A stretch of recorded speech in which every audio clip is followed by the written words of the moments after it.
Welcome to the Founderville.vc podcast.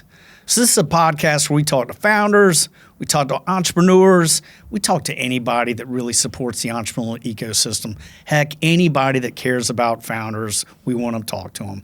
Today we're joined by a good friend of the podcast, an investor in Founderville, Mr. Penn Gaines of Payfluence.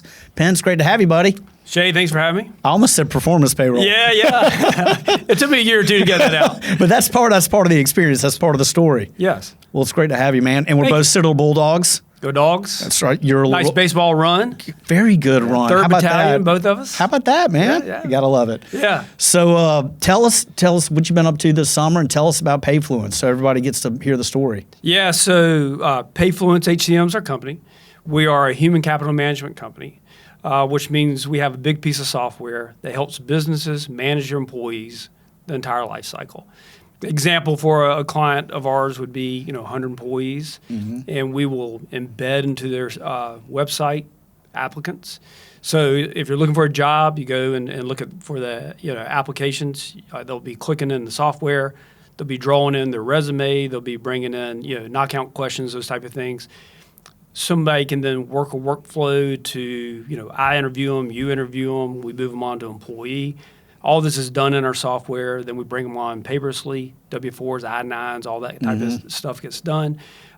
Payroll, tax, time and attendance, expense management, learning management, performance reviews. Wow. All that gets done within a piece of software. Okay. It's roles-based, so it can be as big or small as you want it to be. So we can actually serve a one-person quarterly payroll that just wants to do payroll and tax, and we can have 2,000 people manufacturing who wants everything with the software. God, that's awesome. So it's a big piece of software, a big piece of technology, but we lean service more than tech.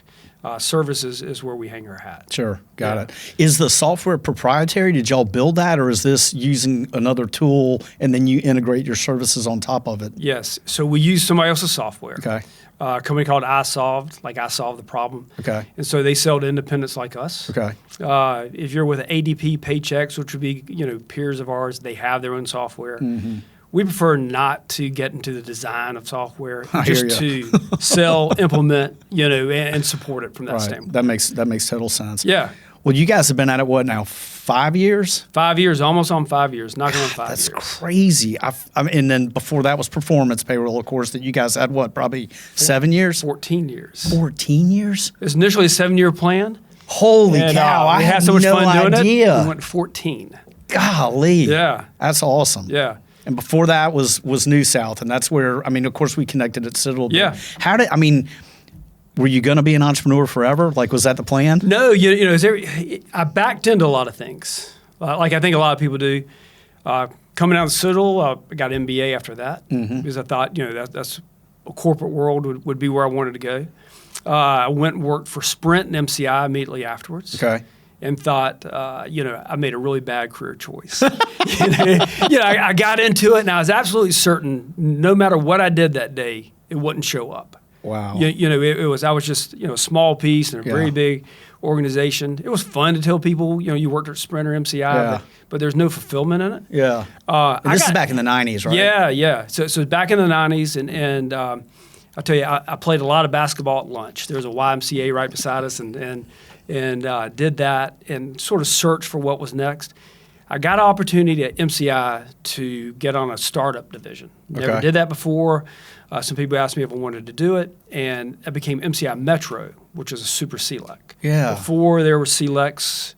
And so for people who don't know what that is, MCI was going to try to break into the Bell network, which was a monopoly, and make it competitive like they did in long distance. And so I got lucky enough to get into that. There were about 30 of us who founded the team, part of the team, and absolutely loved it. Wow. Suddenly these were my people. Where you had goals, you had objectives, you had deadlines. You were selling. You were just involved in all aspects of the business. And I grew up a lot there, learning of what was going on. The only bad thing was MCI decided to sell the company, first to British Telecom, then someone else. And when your company's being sold, where you're working, it's a good time to look for a new gig. Yeah.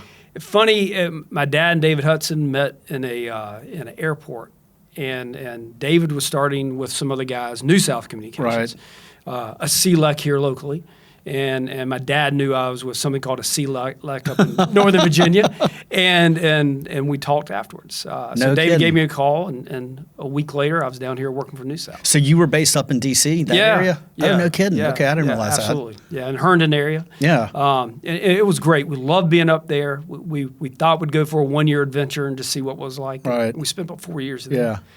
And so then that started sort of Dave and I worked together. Dave and I worked together 10 years at New South, Right. and then 14 years with Performance. Golly. So our wives will say that, we have a better relationship. You guys, you guys have been married a while. Yeah, a long time.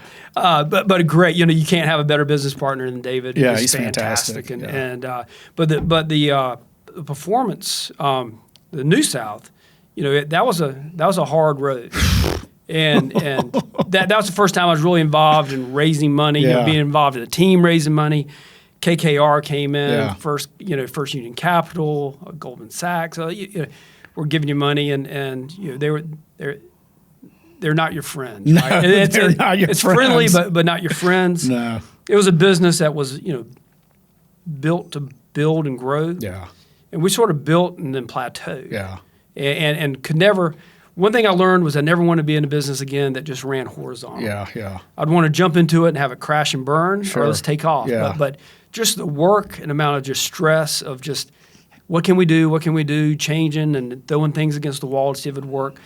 But long story short, after 10 years, my time there was done. David was thinking the same thing. Yeah. And we wanted a business. We really liked the model, though. We really liked recurring revenue. Sure. We liked competing against really big companies, monopolies or really big companies. We liked a product that you didn't have an inventory. We liked a product that you could sell to everyone.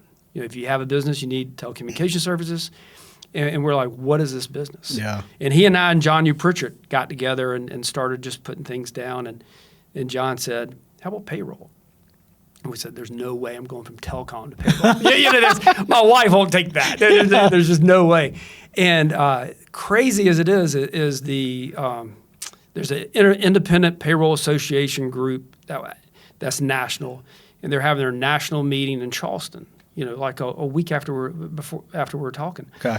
So Dave and I jumped in the car, went down to Charleston, just walked the halls and talked to people. And we came back and thought, this matches up. Wow. Right.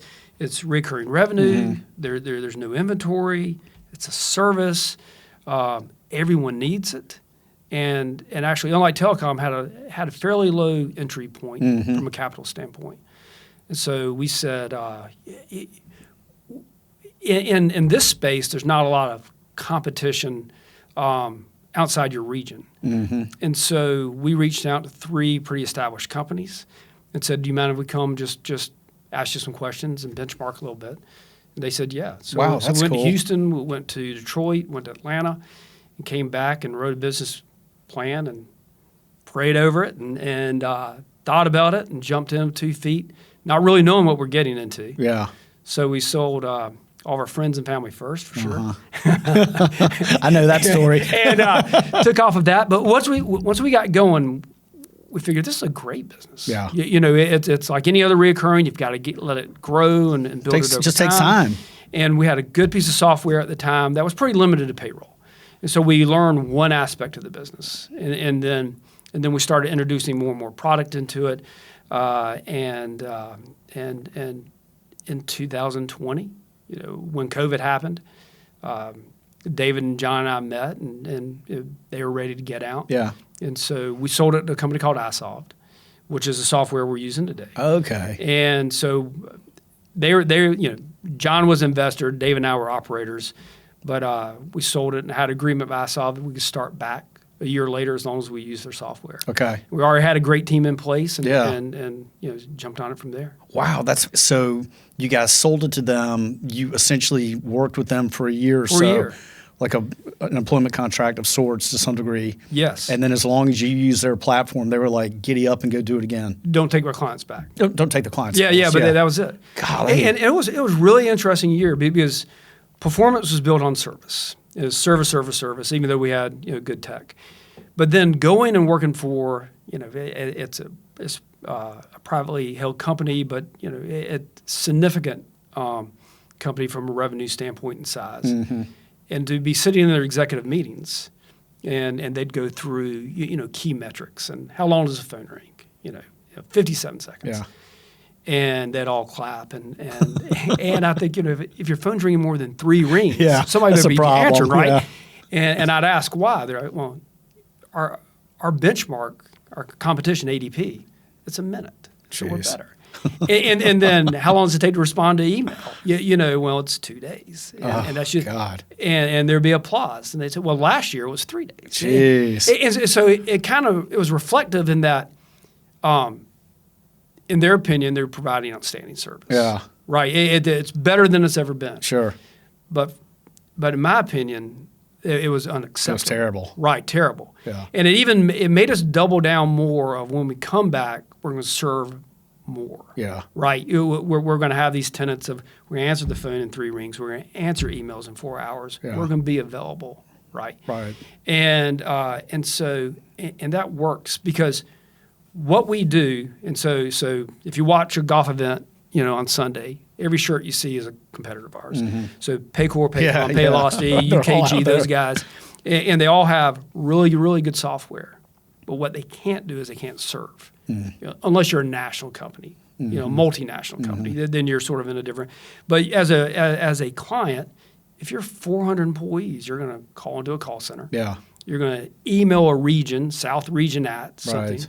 And you're not going to get dedicated support. You're not going to get attention and those type of things. So we doubled down on that. And even more, we read the book as a team, Unreasonable Hospitality. I don't know if you've read that, but is that Danny Meyer's book? It's food service. Okay. It's restaurant. Yeah. It's pretty interesting where they're a restaurant up in New York. They wanted to be number 1 in the world. Yeah. I think it's the name. I think it's who I'm thinking about. And they wound up being 50th. Right, they get ranked 50th. They're like any number but 50, right?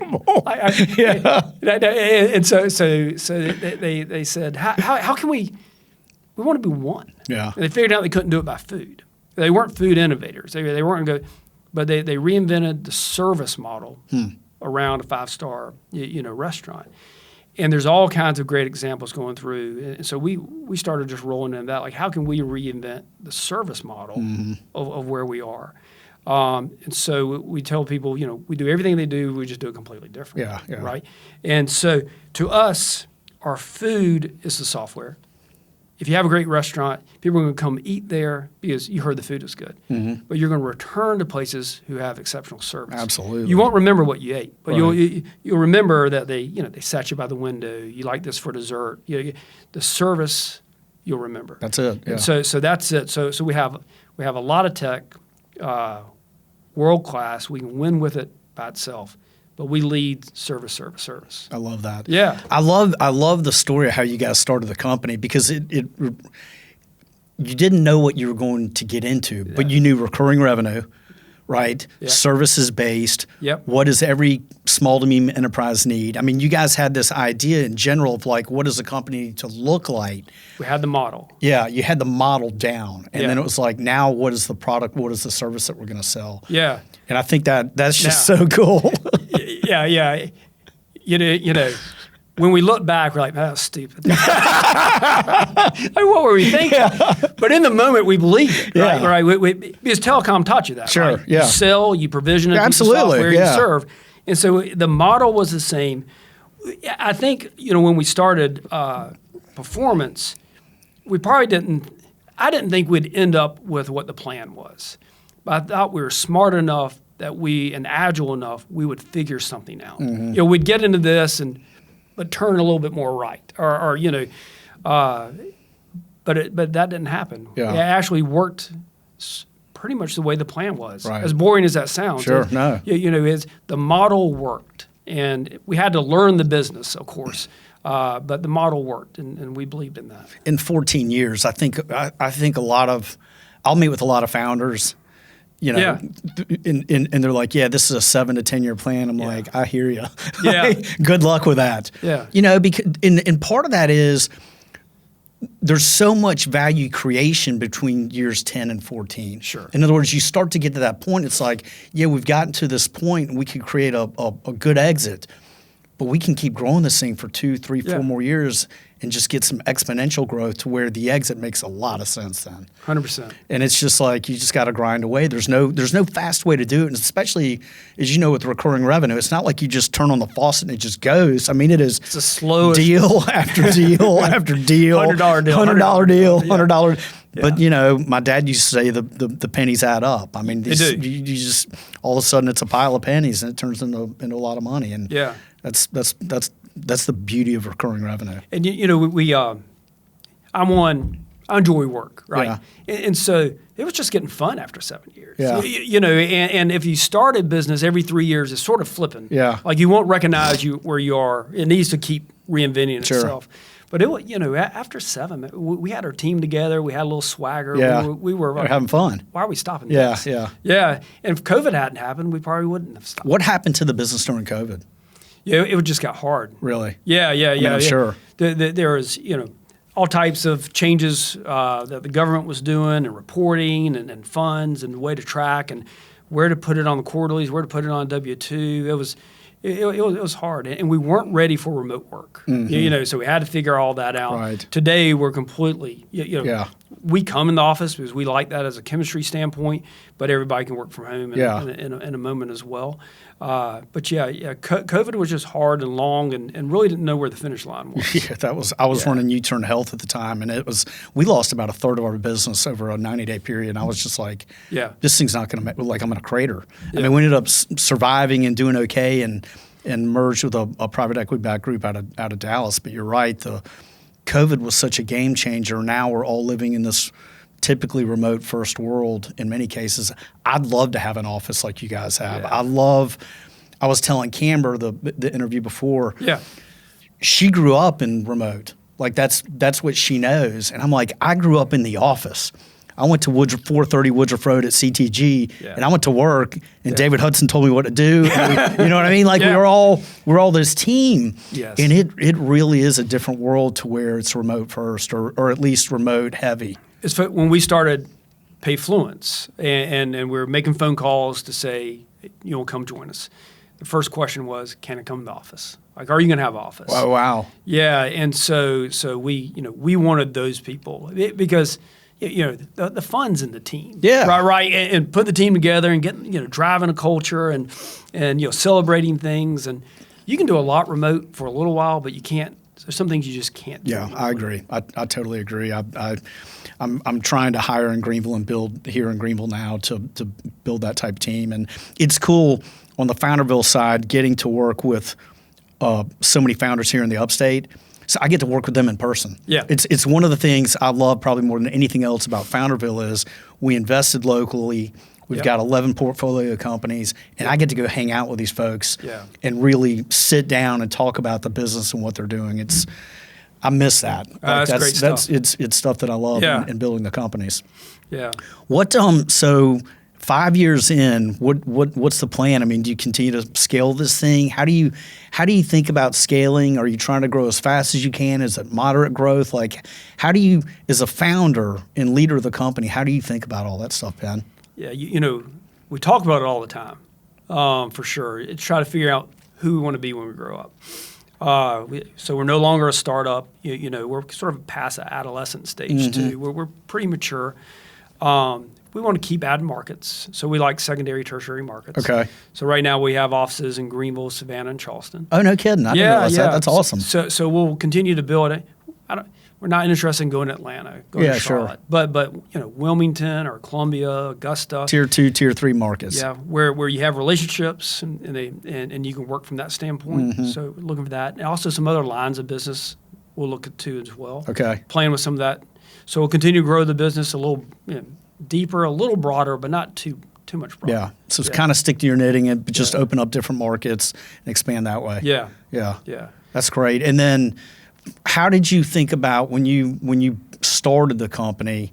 I mean, a lot of the people listening to the Founderville podcast are thinking about raising capital, or do I raise capital? Yeah. How did you think about that as you guys were starting the second time around? Second time around was the same as the first time around. Really? And so there's 5 founders, and we have 2 investors and 3 operators. Got it.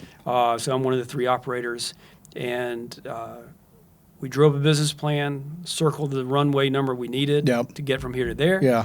And said, can we fulfill it with this group? Right. And we did. That's great. And so that's what we did. Yeah. So, not the sexiest way to do it. No, it's a great way to do it. It's a great way of doing it. Yeah. That's where I go back to the New South days of just watching, just all the static with the outside money and what that brings with it. Yeah. So we love it that way. We keep a short list of people who say, I'd love to invest if there's an opportunity. Mm-hmm. Yeah. And so you always have that. The banks are always ready for a line of credit if we need to do something there.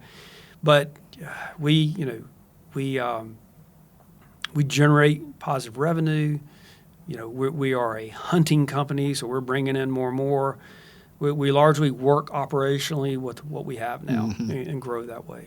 Yeah, I've always thought, like, once you can get to where a bank will lend you money, like, that's a good place to be in because in the startup world, it's like they won't talk to you. Right. And in a lot of cases in software, too, they're like, what are the assets? Yeah. It's like, my receivables are my asset. Right. Exactly. Look, they'll lend against the receivable, but it's like, no, I mean, we're a profitable company, and I want to get some credit in case of an acquisition opportunity or line of business expansion, go wider instead of just deepen. You just never know. But I mean, so many of the founders that we work with, they find themselves in the situation of, starting the company, investing in software, spending money on software, getting $150,000 to $200,000 deep into that, and then it's like, I need customers, and I don't have any money. Yeah. It's like, that's not the way to build a company. Yeah. You can't do that. You have to lead with customers, and then the founders have to be the guys selling. Yeah. I mean, I'm sure you sold a ton of the accounts at the beginning. We team sell for sure. When you're small, you're always trying to look bigger, right? So when we had 5 of us, we had a rotating door of it's like Noah's Ark. 2 went out in a pair, and then we switched and changed up and all that. But the selling aspect, absolutely love. Yeah. And like you said, we're meeting with business owners across the board, talking to them. You get really in touch with the community, the business community as well. Because we sell to everybody, our portfolio looks like the upstate of South Carolina, looks like Charleston, looks like Savannah. Right. We sell nationally too, but that's a whole different kind of dog and cat. It's at my age, I'm not going to go out and play basketball. Yeah. Things competitively that I've always done and enjoyed. Right. I enjoy the competition. Yeah. Can we grow this? Yeah. Can we go win today? Are you still out selling? Yeah. Heck yeah, man. I love that. Absolutely. You can't stop. I'm the old man in the room. Like, who brought you up?